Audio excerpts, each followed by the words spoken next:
بسم الله الرحمن الرحيم.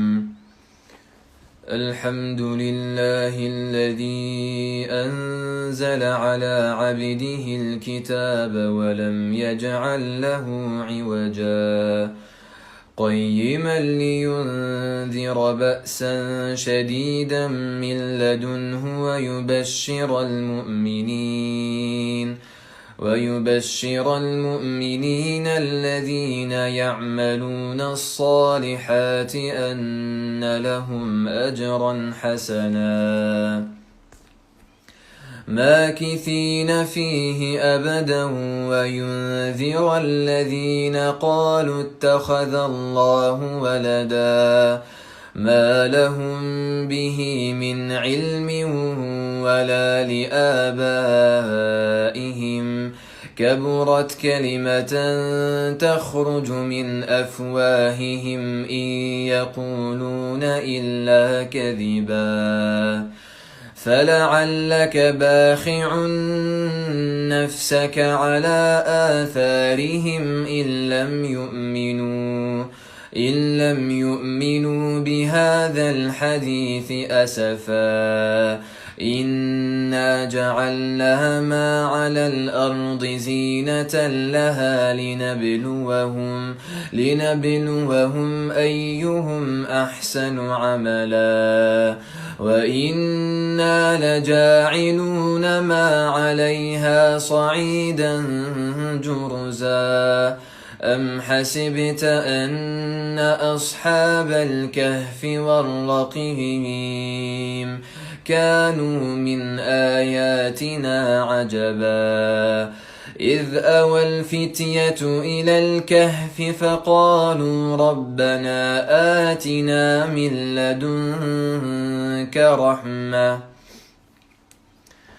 فقالوا ربنا آتنا من لدنك رحمة وهيئ لنا من أمرنا رشدا فضربنا على آذانهم في الكهف سنين عددا ثم بعثناهم لنعلم أي الحزبين أحصى لما لبثوا أمدا نحن نقص عليك نبأهم بالحق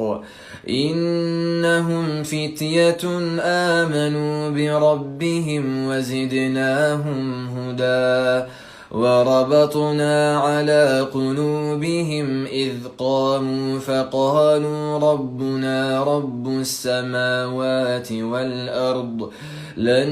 ندعو من دونه إلها لقد قلنا إذا شططا هؤلاء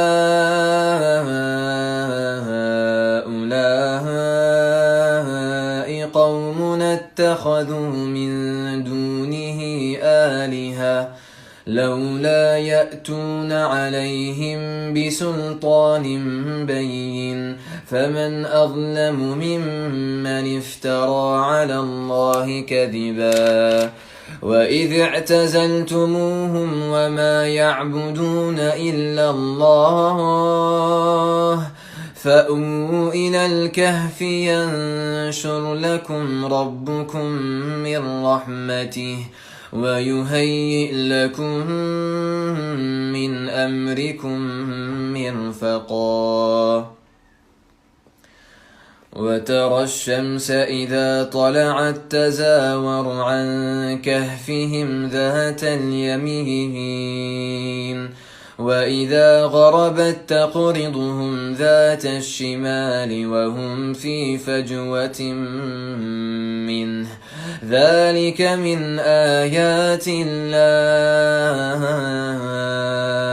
من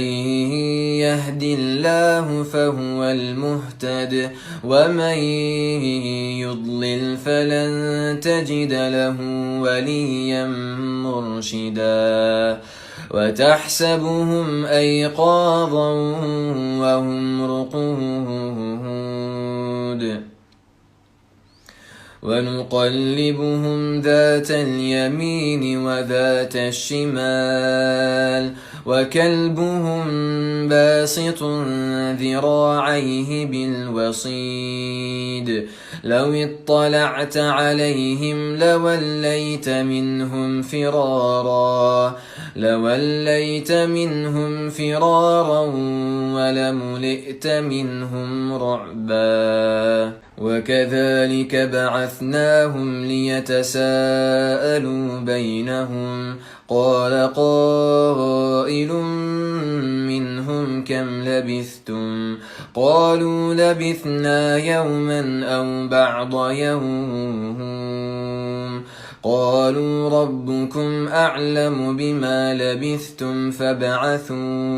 فابعثوا أحدكم بورقكم هذه إلى المدينة فلينظر أيها أزكى طعاما فليأتكم برزق منه وليتلطف ولا يشعرن بكم أحدا إنهم إن يظهروا عليكم يرجموكم أو يعيدوكم في ملتهم ولن تفلحوا إذا أبدا وكذلك أعثرنا عليهم ليعلموا أن وعد الله حق وأن الساعة لا ريب فيها إذ يتنازعون بينهم أمرهم فقالوا ابنوا عليهم بنيانا ربهم أعلم بهم قال الذين غلبوا على أمرهم لنتخذن عليهم مسجدا سيقولون ثلاثة رابعهم كلبهم ويقولون خمسة سادسهم كلبهم رجما بالغيب ويقولون سبعة وثامنهم كلبهم قل ربي أعلم بعدتهم ما يعلمهم إلا قليل فلا تمار فيهم إلا مراء ظاهرا ولا تستفت فيهم منهم أحدا ولا تقولن لشيء إني فاعل ذلك غدا إلا أن يشاء الله واذكر ربك إذا نسيت وقل عسى أن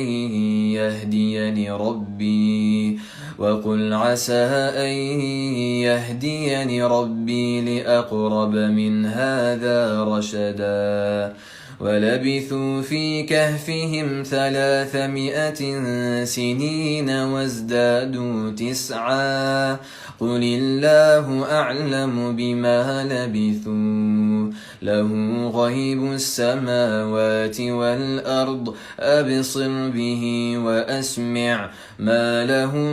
من دونه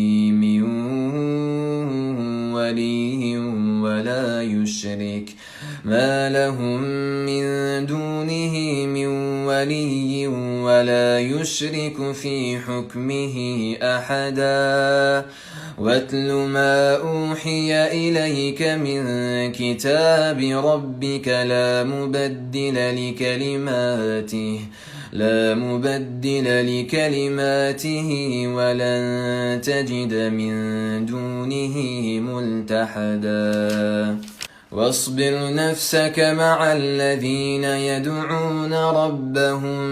بالغداة والعشي يريدون وجهه ولا تعد عيناك عنهم تريد زينة الحياة الدنيا ولا تطع من أغفلنا قلبه عن ذكرنا واتبع هواه وكان أمره فرطا وقل الحق من ربكم فمن شاء فليؤمن ومن شاء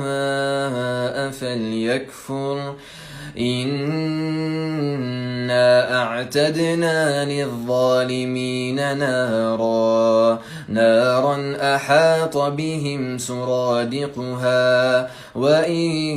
يستغيثوا يغاثوا بماء كالمهل يشوي الوجوه بئس الشراب وساءت مرتفقا إن الذين آمنوا وعملوا الصالحات إنا لا نضيع أجر من أحسن عملا أولئك لهم جنات عدن تجري من تحتهم الأنهار يحلون فيها من أساور من ذهب ويلبسون ثيابا خضرا من سندس واستبرق متكئين فيها على الأرائك نعم الثواب وحسنت مرتفقا واضرب لهم مثل الرجلين جعلنا لأحدهما جنتين من أعناب وحففناهما بنخل وجعلنا بينهما زرعا كلتا الجنتين آتت أكلها ولم تظلم منه شيئا وفجرنا خلالهما نهرا وكان له ثمر فقال لصاحبه وهو يحاوره أنا أكثر منك مالا وأعز نفرا ودخل جنته وهو ظالم لنفسه قال ما أظن أن تبيد هذه أبدا وما أظن الساعة قائمة ولئن رددت إلى ربي لأجدن خيرا منها منقلبا قال له صاحبه وهو يحاوره أكفرت بالذي خلقك من تراب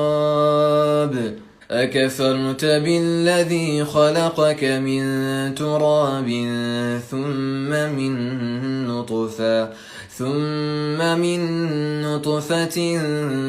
ثم سواك رجلا لكن هو الله ربي ولا أشرك بربي أحدا ولولا إذ دخلت جنتك قلت ما شاء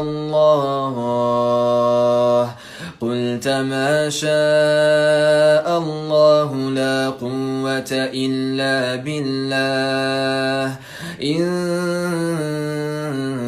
ترني أنا أقل منك مالا وولدا فعسى ربي أن يؤتيني خيرا من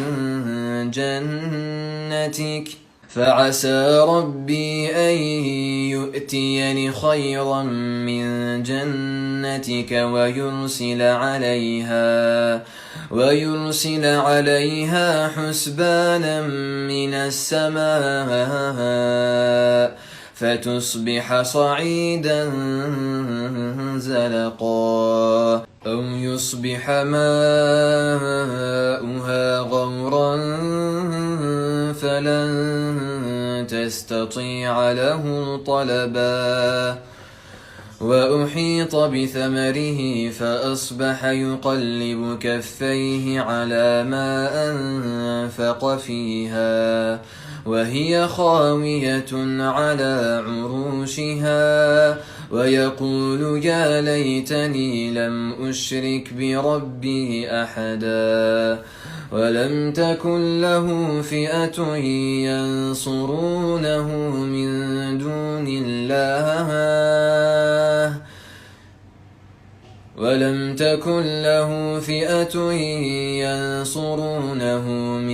دون الله وما كان منتصرا هنالك الولاية لله الحق هو خير ثوابا وخير عقبا واضرب لهم مثل الحياة الدنيا كماء إن أنزلناه من السماء فاختلط به نبات الأرض فأصبح هشيما تذروه الرياح وكان الله على كل شيء مقتدرا المال والبنون زينة الحياة الدنيا والباقيات الصالحات خير عند ربك ثوابا وخير أملا ويوم نسير الجبال وترى الأرض بارزة وحشرناهم فلم نغادر منهم أحدا وعرضوا على ربك صفا لقد جئتمونا كما خلقناكم أول مرة بل زعمتم أن لن نجعل لكم موعدا ووضع الكتاب فترى المجرمين مشفقين مما فيه ويقولون يا ويلتنا ما لهذا الكتاب لا يغادر صغيرة ولا كبيرة إلا أحصاها ووجدوا ما عملوا حاضرا ولا يظلم ربك أحدا وإذ قلنا للملائكة اسجدوا لآدم فسجدوا إلا إبليس كان من الجن ففسق عن أمر ربه أفتتخذونه وذريته أولياء من دوني وهم لكم عدو بئس للظالمين بدلا ما أشهدتهم خلق السماوات والأرض ولا خلق أنفسهم وما كنت متخذ المضلين عضدا ويوم يقول نادوا شركائي الذين زعمتم فدعوهم فلم يستجيبوا لهم وجعلنا بينهم موبقا ورأى المجرمون النار فظنوا أنهم مواقعوها ولم يجدوا عنها مصرفا ولقد صرفنا في هذا القرآن للناس من كل مثل وكان الإنسان أكثر شيء جدلا وما منع الناس أن يؤمنوا إذ جاءهم الهدى ويستغفروا ربهم إلا أن تأتيهم سنة الأولين أو يأتيهم العذاب قبلا وما نرسل المرسلين إلا مبشرين ومنذرين ويجادل الذين كفروا بالباطل ليدحضوا به الحق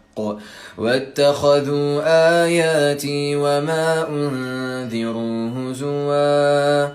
ومن أظلم ممن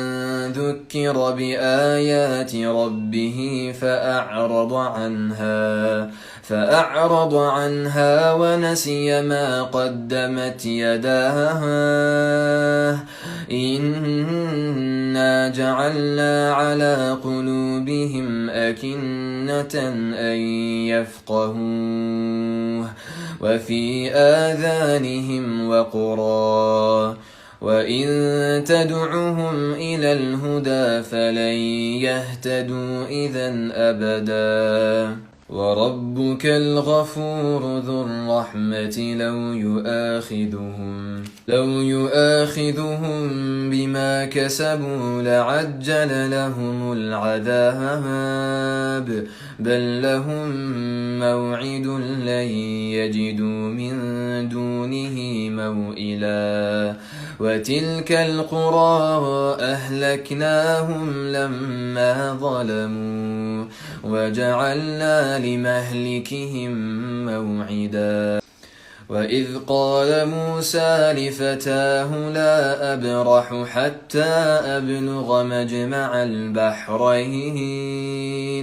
حتى أبلغ مجمع البحرين أو أمضي حقبا فلما بلغا مجمع بينهما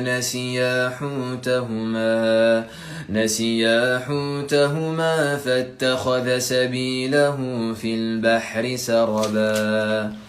فلما جاوزا قال لفتاه آتنا غداءنا لقد لقينا من سفرنا هذا نصبا قال أرأيت إذ أوينا إلى الصخرة فإني نسيت الحوت وما أنسانيه إلا الشيطان أن أذكره واتخذ سبيله في البحر عجبا قال ذلك ما كنا نبغي فارتدا على آثارهما قصصا فوجدا عبدا من عبادنا آتيناه رحمة من عندنا وعلمناه من لدنا علما قال له موسى هل أتبعك على أن تعلمني مما علمت رشدا قال إنك لن تستطيع معي صبرا وكيف تصبر على ما لم تحط به خبرا قال ستجدني إن شاء الله صابرا ولا أعصي لك أمرا قال فإن اتبعتني فلا تسألني عن شيء حتى أحدث لك منه ذكرا فانطلقا حتى إذا ركبا في السفينة خرقها قال أخرقتها لتغرق أهلها لقد جئت شيئا إمرا قال ألم أقل إنك لن تستطيع معي صبرا قال لا تؤاخذني بما نسيت ولا ترهقني من أمري عسرا فانطلقا حتى إذا لقيا غلاما فقتله قال أقتلت نفسا زكية بغير نفس لقد جئت شيئا نكرا قال ألم أقل لك إنك لن تستطيع معي صبرا قال إن سألتك عن شيء بعدها فلا تصاحبني قد بلغت من لدني عذرا فانطلقا حتى إذا أتيا أهل قرية استطعما أهلها فأبوا أن يضيفوهما فوجدا فيها جدارا يريد أن ينقض فأقامه قال لو شئت لاتخذت عليه أجرا قال هذا فراق بيني وبينك سأنبئك بتأويل ما لم تستطع عليه صبرا أما السفينة فكانت لمساكين يعملون في البحر فأردت أن أعيبها وكان وراءهم ملك يأخذ كل سفينة غصبا وأما الغلام فكان أبواه مؤمنين فخشينا أن يرهقهما طغيانا وكفرا فأردنا أن يبدلهما ربهما خيرا منه زكاة وأقرب رحما وأما الجدار فكان لغلامين يتيمين في المدينة وكان تحته كنز لهما وكان أبوهما صالحا فأراد ربك أن يبلغا أشدهما ويستخرجا كنزهما رحمة من ربك وما فعلته عن أمري ذلك تأويل ما لم تسطع عليه صبرا ويسألونك عن ذي القرنين قل سأتلو عليكم منه ذكرا إنا مكنا له في الأرض وآتيناه من كل شيء سببا فأتبع سببا حتى إذا بلغ مغرب الشمس وجدها تغرب في عين حمئة ووجد عندها قوما قلنا يا ذا القرنين إما أن تعذب وإما أن تتخذ فيهم حسنا قال أما من ظلم فسوف نعذبه ثم يرد إلى ربه فيعذبه عذابا نكرا وأما من آمن وعمل صالحا فله جزاء الحسنى وسنقول له من أمرنا يسرا ثم أتبع سببا حتى إذا بلغ مطلع الشمس وجدها تطلع على قوم لم نجعل لهم من دونها سترا كذلك وقد أحطنا بما لديه خبرا ثم أتبع سببا حتى إذا بلغ بين السدين وجد من دونهما قوما لا يكادون يفقهون قولا قالوا يا ذا القرنين إن يأجوج ومأجوج مفسدون في الأرض فهل نجعل لك خرجا على أن تجعل بيننا وبينهم سدا قال ما مكني فيه ربي خير فأعينوني بقوة أجعل بينكم وبينهم ردما آتوني زبر الحديد حتى إذا ساوى بين الصدفين قال انفخوا حتى إذا جعله نارا قال آتوني أفرغ عليه قطرا فما استطاعوا أن يظهروه وما استطاعوا له نقبا قال هذا رحمة من ربي فإذا جاء وعد ربي جعله دكا وكان وعد ربي حقا وتركنا بعضهم يومئذ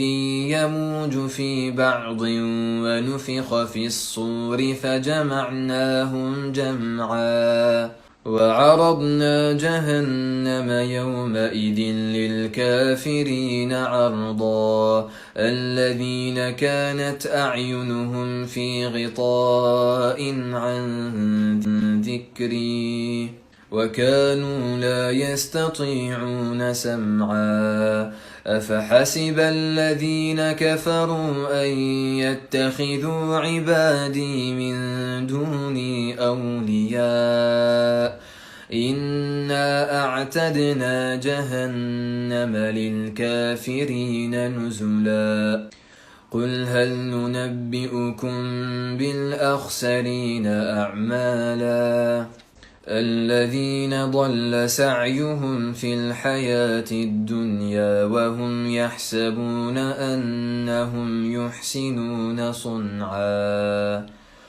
أولئك الذين كفروا بآيات ربهم ولقائه